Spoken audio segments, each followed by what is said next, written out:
ce moment, je travaille entre différents endroits. Donc, j'essaye de trouver des coins de forêt aux alentours de Paris, principalement pour rechercher et écrire. Et après, je travaille dans ma cuisine, chez moi, ce qui est un espace domestique dont avec lequel j'ai l'habitude de cohabiter et d'où viennent et partent les idées en général. Par exemple, pendant mes études, où j'étais à Amsterdam, à la Rietveld, il y avait plein d'espaces pour travailler, comme toutes les écoles d'art, c'est génial, il y a tout ce qu'il faut. Mais au final, je passais mon temps chez moi parce qu'il n'y avait pas la cuisine, déjà dans l'école. Et j'avais essayé de ramener mes plaques de cuisson, des hydrateurs, des ustensiles et tout, de quoi travailler. Mais l'accès à l'eau, il n'est pas forcément hyper évident. Et surtout, en fait, on m'avait dit « Ah non, arrête ça, c'est pas possible, ça sent ». Ça m'avait très vite repoussée à aller chez moi. Et du coup, j'ai passé beaucoup de temps comme ça, au final, chez moi, ma cuisine. En plus, le Covid, forcément, ça m'a poussée à être de plus en plus dans la cuisine. C'était un peu le mode de survie, quoi. Ouais, j'ai fini la Villa Belleville et après, j'étais chez moi. Et en gros, moi, ce que j'aime, la tactique que j'ai trouvée à ça, qui me permet d'être aussi parce que je me suis rendu compte en étant dans la cuisine de la Villa Belleville, même si c'était une cuisine et qu'il y avait encore une fois tout ce dont j'avais besoin, il y avait un peu ce truc de comparaison par rapport aux autres artistes où ça m'aurait plu du coup d'avoir un espace, un atelier pour pouvoir justement scale up mon travail, expérimenter différentes choses et pas être justement confiné à cet espace de stockage qui est le frigo, qui est une étagère, qui est un bocal. Ouais. Et ça, j'aurais pas pu le savoir si j'avais pas été dans un lieu artistique qui comprend des ateliers, une cuisine et des ateliers pour artistes. C'est ça, je pensais pas que c'était une envie que je pouvais avoir. Mais en fait, elle s'est bien réveillée à ce moment-là. D'habiter un autre espace que celui de la cuisine. Exactement, ouais.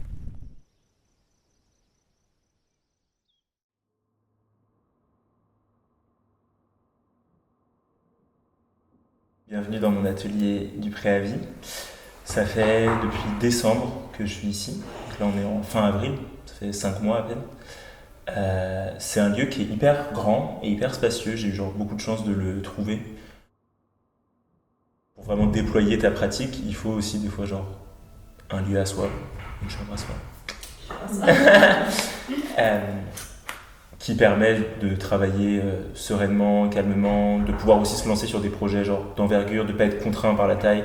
Ce que j'avais à Carbone, c'était ça, tous les 2-3 semaines, il y a une soirée, il y a un événement, donc tu dois bouger des affaires, et j'ai besoin en fait des fois de commencer une toile, de la laisser dans un coin et de revenir dessus plusieurs semaines après, ou de pas y toucher, ou juste elle est là, et je fais une petite retouche dessus et je repars après. Moi, j'avoue, c'est des trucs qui me créent beaucoup de frustration, où je sais ce que je peux faire quand c'est grand et quand j'ai des bonnes conditions. Et en fait, le fait d'avoir toujours des espaces qui sont très éphémères, t'es hyper contraint. Ce que ça fait aussi à la créativité, c'est que par exemple, là, je commençais à pouvoir me projeter dans des grandes œuvres, dans des œuvres avec lesquelles je me sens à l'aise, des grandes, des petites, sans être contraint, sans me dire je dois forcément adapter ma pratique. Et du coup aussi des fois tu as des directions un peu pas de carrière, mais de ce que tu aimerais exprimer, ce que tu aimerais pouvoir créer, qui se retrouvent... tu es obligé de changer de direction. Donc ça peut être intéressant, parce que ça te force à t'adapter à des nouvelles formes. Mais des fois ça peut aussi venir avec énormément de frustration. J'étais allé voir des agriculteurs, agricultrices qui me racontaient qu'ils avaient fait des points réguliers avant de s'installer avec un conseiller. Eux-mêmes, ils avaient fait des espèces de listes où ils étaient en mode dans un an, j'aimerais avoir fait ci, ça, ça. Là, il y a un an, j'étais en mode dans un an, j'aimerais être sobre, avoir voyagé avec mon art, avoir fait des œuvres qui ont une grosse qualité curatoriale, nanana. Et après, j'ai revu ma liste et j'étais en mode waouh, j'ai fait tout ça, tu vois. Je suis allé en Géorgie, j'ai réalisé le projet Médicaments pour mourir, j'arrive à être plus structuré. Ok, maintenant, je continue. Est-ce que tu as l'impression que ton travail diffère en fonction des espaces que tu as eus? Est-ce que tu penses que les œuvres sont, intrinsèquement liées à la typologie d'espace, par exemple? Est-ce que tu aurais pu faire un projet comme Médicaments pour mourir ici? Et est-ce que tu aurais pu faire cette toile à la Villa Belleville, par exemple? Ou est-ce que... Non, je pense que par exemple la Villa Belleville, ça m'a permis de faire Médicaments pour mourir. Parce que déjà, il y avait cette reconnaissance institutionnelle qui me mettait une certaine pression. positive quand même, en mode j'ai été pris, c'est ma première vraie résidence où je suis vraiment accepté pour la qualité de mon taf et mon projet. Genre, je sais pas, j'étais en mode genre, je suis dans la cour des grands. J'ai 6 mois pour faire ce projet-là, c'est ma priorité, mon seul objectif. Genre, je sais faire de la peinture, je pourrais en faire toujours avant ou après. J'en ai fait avant, je pourrais en faire après. Mais là, il faut que je me prouve quelque chose à moi-même.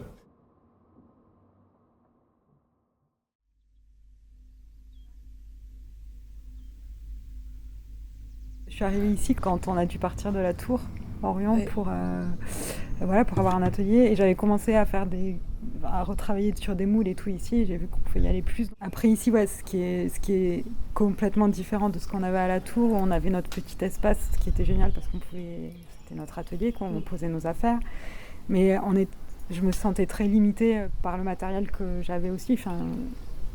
Forcément, puisque je n'avais que mon matériel. Et en arrivant ici, c'est exactement l'inverse. On n'a pas chacun un espace dédié. Mais à l'inverse, on a un peu toutes les techniques possibles. Du bois, du métal, du bronze, du verre, de la cire perdue. En fait, c'est assez fou. Et j'ai appris beaucoup de choses déjà en quelques mois. Au départ, j'avais travaillé chez moi, donc je faisais genre une pratique très lisse, très propre, très timide, quoi. Ensuite, j'avais commencé à travailler dans un autre atelier de céramique qui est l'atelier de ma sœur. Et donc là, j'avais commencé à pouvoir expérimenter d'autres choses. Quand je suis arrivée à la Tour, je me suis lancée dans des pratiques très crades, quoi, très sales. Genre du plâtre, j'ai même fait de la résine et tout, genre qui pue, que j'avais pas fait jusque-là. Et je m'aperçois qu'à chaque fois, en fonction du lieu où tu travailles, ça fait... ça modifie ta pratique. Ça modifie en fait, puisque tu tentes d'autres choses, quoi. T'apprends avec une espèce de position un peu amatrice à chaque fois, parce que du coup, je sais jamais la technique surtout. J'essaye plein de choses. Ce qui est trop bien ici aussi, c'est que vous vivez presque ensemble. Il y a vraiment des pièces, des endroits. Tu te donnes des conseils, tu vois d'autres personnes qui travaillent sur d'autres matières. Du coup, ça peut aussi t'ouvrir à d'autres manières de faire. En fait, ça, c'est chouette. Ouais. Le fait de casser, c'est qu'à chaque fois, tu renettoies pour garder ce que tu as envie de garder. C'est comme si à chaque fois, tu passais une étape, tu passais un palier et t'allais ailleurs. Moi, du coup, le fil conducteur de tout ça, c'est mon carnet qui me suit partout et qui garde un peu les étapes. C'est un peu mon fil conducteur, mon journal, mon journal de travail, quoi. C'est un peu cette idée d'être sans atelier fixe quelque part, tu vois, de pas avoir de lieu d'attache. Je me débrouille toujours pour essayer d'aller sculpter dans des interstices, quoi, des endroits où, parce qu'en fait sinon je suis triste. Et c'est là où ton propos vraiment est ce qui te motive et ce qui fait que tu mets les mains dans la matière, ça part pas. Ce qui bouge, c'est la manière de le faire et les lieux où tu le fais.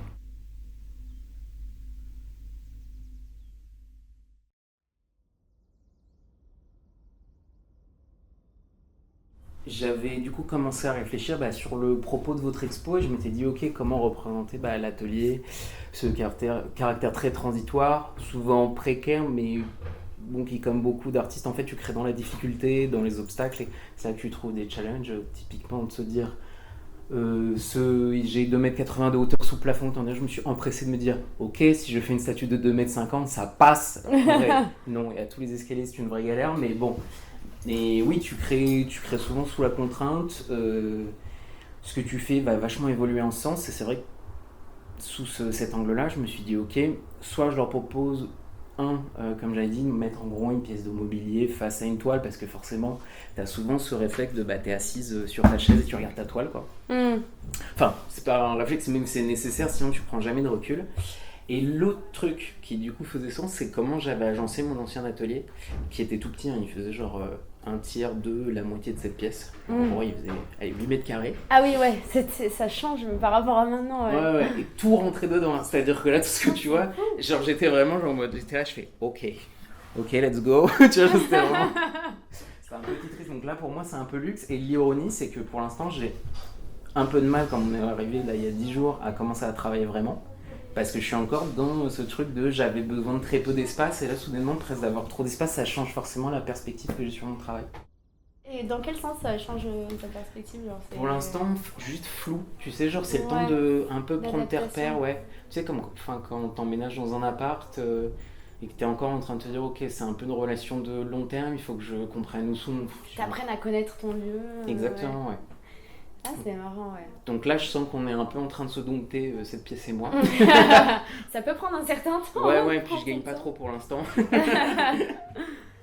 Mais dans l'idée, c'est cette vibe-là. Et en fait, j'avais...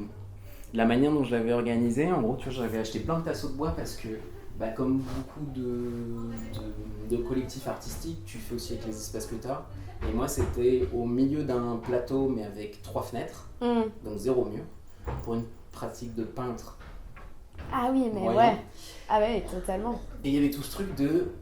Je pouvais pas cloisonner parce que si je cloisonnais, en fait, je tuais toute la lumière pour une grosse partie des autres gens. Parce qu'il y avait, je fais n'importe quoi, il y avait peut-être 6 fenêtres.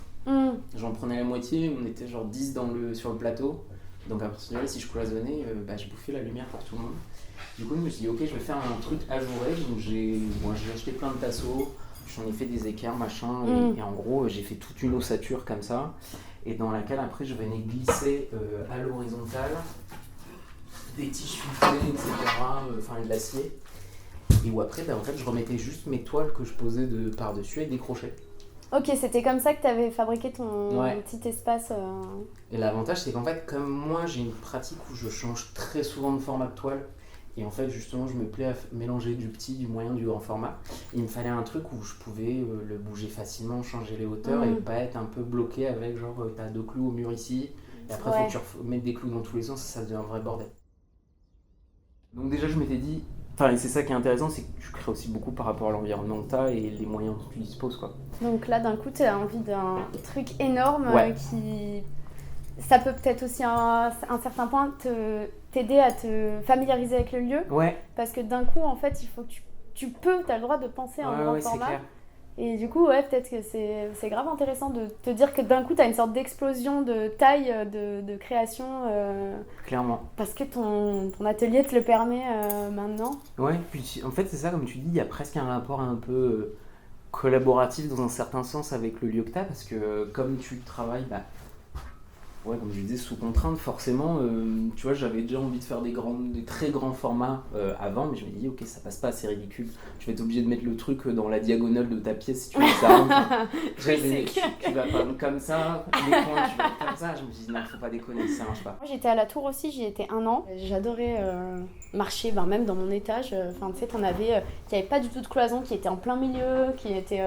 on n'avait rien à faire, t'en avais qui s'étaient vraiment cloisonnés, tu vas dans un autre étage, ils se sont arrangés collectivement pour faire autre chose, tu vois. Ils ont des espaces très ouverts. Ouais, c'est fou, c'était des micro-univers et maintenant c'est bien de pouvoir rendre hommage à ces micro-univers-là. C'est clair.